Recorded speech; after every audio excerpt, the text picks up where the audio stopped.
It began as a simple visit, one young woman stepping outside her home, but it ended in blood, deception, and one of the most disturbing acts of revenge in the Bible. Genesis 34 is not a comfortable story. It doesn't glorify anyone, and it forces us to confront a hard question. When does justice cross the line into destruction? The visit that changed everything. Dinah, the daughter of Jacob and Leah, went out to visit the women of the land near Shechem. It was ordinary, it was innocent, but she was seen by Shechem, the son of Hamor, the ruler of that region, and instead of restraining his desire, he acted on it. Shechem took Dinah by force and violated her. Scripture does not soften this moment. It names it for what it was. Yet something unsettling follows. Lust turning into obsession. After violating her, Shechem did not cast Dinah aside. Instead, his heart clung to her. He spoke tenderly. He claimed love. He begged his father to arrange marriage. What began as lust now disguised itself as affection. But desire that starts in sin cannot be redeemed by words alone. Jacob's silence. When Jacob heard what had happened to his daughter, he said nothing. His sons were still in the fields, and so Jacob waited. That silence is heavy. It hangs over the chapter like a shadow. Was it shock, fear, wisdom, or hesitation? The Bible doesn't explain. But when Dinah's brothers returned and learned what had been done, silence turned into fury, a proposal of peace.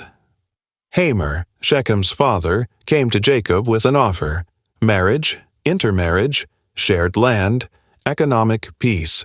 Shechem himself offered anything: wealth, gifts, honor, if only he could have Dinah as his wife. On the surface, it looked like reconciliation, but underneath, something darker was forming.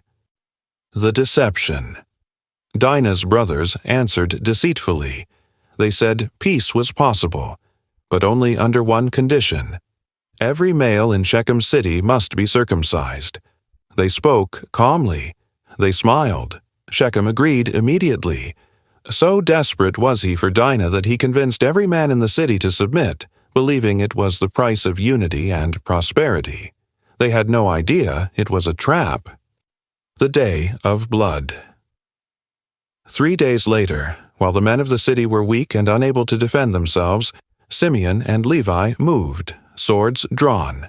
No warning, no mercy. They killed every male in the city. Shechem was slain. Hamor was slain.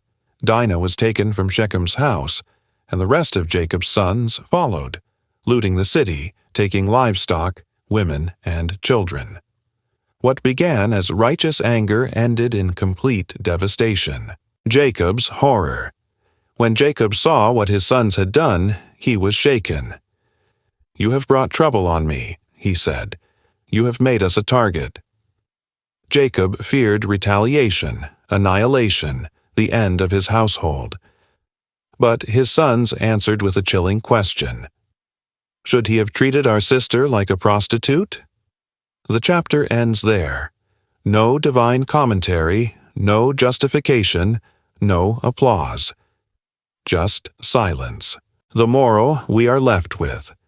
Genesis 34 does not give us heroes.